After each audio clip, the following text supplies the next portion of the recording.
Il s'agit donc de la deuxième partie du cours s'intéressant à la maison départementale des personnes handicapées. Dans cette partie, on va voir de façon un petit peu plus précise le volet médical qui permet aux personnes en situation de handicap d'avoir accès à la MDPH et de se faire ouvrir des droits.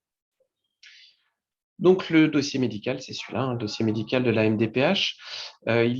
Cette démarche est issue, fait suite à une demande de la personne en situation de handicap qui doit remplir un volet social où elle exprime ses difficultés et elle doit appuyer ce volet social avec un certificat médical que tout médecin peut remplir. Cette demande et ce volet médical doivent faire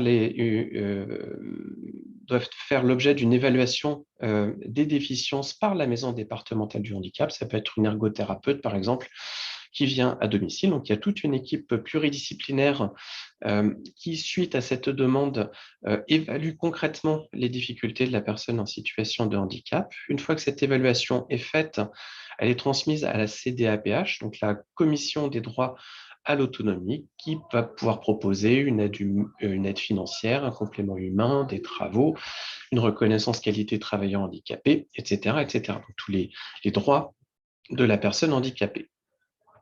Très concrètement, cette période d'évaluation réalisée par la maison départementale du handicap est bien souvent difficile à mettre en œuvre par un manque de moyens humains au sein de la MDPH.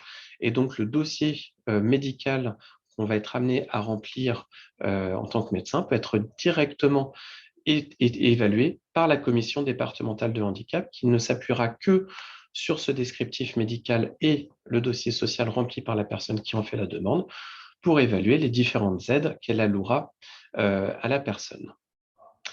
Donc concrètement, le dossier MDPH, c'est celui-là, il est téléchargeable, on peut le remplir directement en PDF et c'est vraiment pas un dossier très compliqué à remplir une fois qu'on a pris un petit peu le temps de s'y intéresser.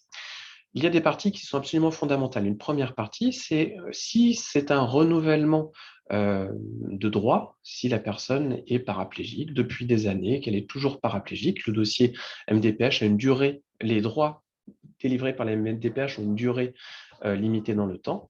Et donc, sur cette première partie, vous pouvez juste cliquer que votre patient n'a pas eu d'évolution majeure depuis la dernière évaluation. Et donc, la CDA va restatuer, a priori, de la même façon, en s'appuyant sur les anciennes évaluations qui avaient été réalisées jusqu'alors. Donc là, dans ce cadre-là, le dossier MDPH, c'est une croix, une date, une signature, et le dossier est fini. Donc, le renouvellement a été extrêmement simplifié ces dernières années. Si c'est une première demande ou s'il y a une modification des déficiences ou des restrictions de participation de la personne qui en fait la demande, à ce moment-là, il faut remplir les différentes cases de ce dossier. La pathologie motivant la demande, ce qui va être important de noter, c'est quelle est l'histoire médicale du patient qui amène à sa situation de difficulté fonctionnelle. Donc, il faut vraiment noter ce qui est en avant dans les difficultés du patient. C'est-à-dire, il faut mettre accident vasculaire cérébral, il faut mettre amputation de membres, cécité, ce sont des mots importants, des concepts médicaux importants pour que la CDAPH puisse bien comprendre.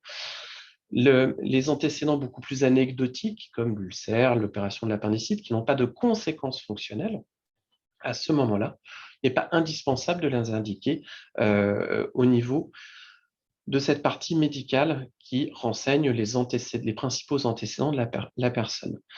Ensuite, vous avez une partie clinique pour essayer de faire le lien entre les déficiences et les difficultés fonctionnelles du patient. Donc, c'est une partie qui est importante, qui n'est pas très compliquée, hein. Donc, on va noter, par exemple, il y a une hémiplégie qui est absolument permanente chez la personne qui en fait la demande. Ensuite, les perspectives d'évolution. Donc, c'est pour que quand la CDAPH va statuer sur ce qu'on va apporter à la personne, qu'elle puisse savoir si c'est une pathologie qui risque d'évoluer très vite et de façon très grave, comme par exemple les scléroses latérales amyotrophiques ou des pathologies dont on sait que la dégradation est rapide. Et donc, l'évaluation à un temps A peut être très biaisée à un temps B. Et donc, avoir la connaissance d'une possibilité de dégradation fonctionnelle, c'est une notion qui est très importante.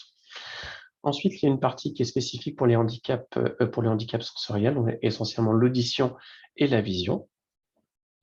les différents traitements pour le patient. Ce qui est vraiment très important dans ces traitements-là, c'est là aussi le traitement qui peut avoir des conséquences dans le quotidien du patient. Voilà, des difficultés à équilibrer un diabète qui nécessite des surveillances de dextro de façon pluriquotidienne, eh ben, c'est une information qui est importante parce que ça peut modifier la façon dont on va percevoir les aides à domicile à mettre pour le patient. Par contre, notez qu'il faut mettre un inhibiteur de la pompe à protons parce qu'il y a un risque d'ulcère, moins d'importance parce que moins de conséquences fonctionnelles.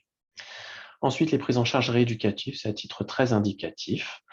Le projet thérapeutique, ce que vous prévoyez pour votre patient en termes médicaux. Donc, est-ce que je vais avoir des interventions importantes à réaliser sur la pathologie qui amène à ma demande, qui pourrait modifier tout. Donc, j'ai une amputation du bras, je fais ma demande, mais je compte mettre une orthèse de membre supérieur robotisée à moyen terme. S'il y a un appareillage, le type d'appareillage, donc c'est extrêmement simplifié, il n'y a que des croix à mettre au niveau du dossier.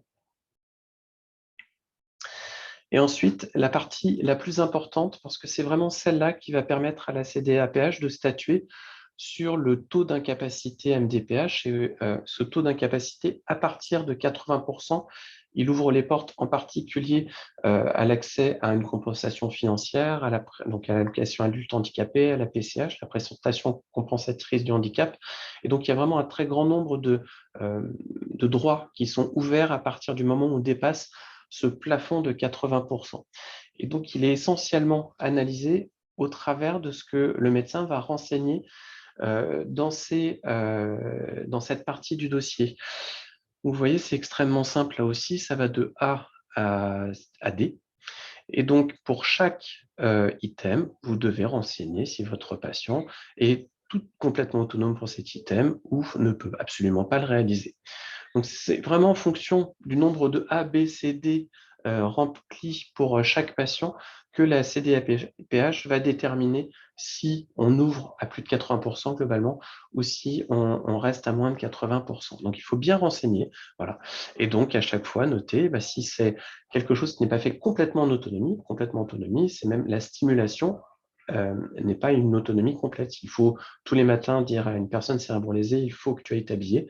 C'est que la personne n'est pas autonome, même si après, elle est capable d'enfiler complètement ses vêtements. Donc, il faut avoir une vision très fonctionnelle de l'autonomie dans le quotidien et demander à la personne si elle fait seule et sans accompagnement, sans aide et sans stimulation, les différents items qui vous sont proposés.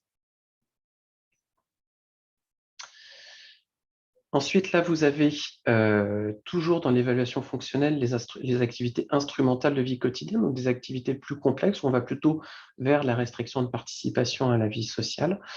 Donc là aussi, demandez à la personne si elle est capable de faire en autonomie seule et sans stimulation un repas, et à partir du moment où elle ne l'est pas, essayer d'évaluer entre B, C, D, quel est son niveau de difficulté fonctionnelle pour chacun de ces items. Donc vous voyez qu'entre cette partie-là et cette partie-là, vous avez une quinzaine d'activités de vie quotidienne ou d'activités un peu instrumentales de vie quotidienne à évaluer. En fonction de la graduation, on va pouvoir déterminer à quel point la personne est en difficulté dans son quotidien ou pas. Une note sur les conséquences dans le quotidien familial de la situation de handicap. Vous avez des questions plus spécifiques sur le logement qui sont souvent compliquées à informer. Mais quand on est vraiment dans une démarche pour faire obtenir la reconnaissance qualité travailleur handicapé, il faut expliquer un petit peu à la CDAPH en quoi, comment le projet est construit, vers quoi on se dirige. Et puis, n'hésitez pas à faire des remarques, dire, voilà, ma personne est lourdement handicapée suite à une paraplégie. Elle nécessite, à mon sens, une ouverture de droits financiers à la PCH et à l'allocation adulte handicapé. Elle ouvre, à mon sens, un droit à des travaux au sein de son logement, car il n'y a plus d'accessibilité au niveau de la salle de bain. Et vous avez le droit, et même presque le devoir, d'apporter le maximum de compte rendu d'hospitalisation, de devis de travaux. Voilà, plus le dossier sera concret pour la CDAPH, plus ce sera simple pour elle de statuer, d'ouvrir des droits pour la personne en situation de handicap. Donc vraiment, n'hésitez pas à mettre des comptes rendus d'hospitalisation, ce qui simplifie énormément la première partie médicale descriptive, et attardez-vous bien sur l'évaluation fonctionnelle de votre patient. Donc en conclusion, le dossier médical MDPH, c'est le pilier pour la CDAPH, le pilier de l'évaluation de la personne en situation de handicap. Vraiment ne pas hésiter à joindre les différents éléments médicaux, essentiellement les comptes rendus d'hospitalisation, et puis à ne faire des préconisations très concrètes pour que la CDPH puisse s'appuyer sur ces préconisations concrètes et chiffrées pour ouvrir des droits à la personne.